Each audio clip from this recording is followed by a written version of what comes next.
Big Boss journey second time ఎలా అనిపించింది? Camera వెనకాల పెట్టాను, వెనకాల పెట్టాను. బిగ్ బాస్ జర్నీ నాకు సెకండ్ టైం ఫస్ట్ వెళ్ళాలా వద్దని చాలా డౌట్ఫుల్ గా వెళ్ళాను. స్టిల్ వెళ్ళిన తర్వాత నా జర్నీ నాకే చాలా సాటిస్ఫైయింగ్ గా చాలా హ్యాపీగా ఉంది.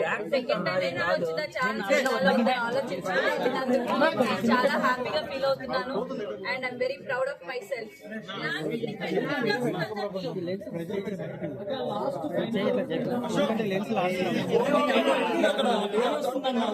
డెఫినెట్ గా నేను ఫస్ట్ వెళ్ళినప్పుడే ఫైనల్ దాకా ఉండాలి, గట్టిగా ఆడాలన్న ఒక దీంతో వెళ్ళాను. బట్ అనుకోకుండా నామినేషన్స్ లో వెళ్ళకపోవడం అనేది నా చేతుల్లో లేదు.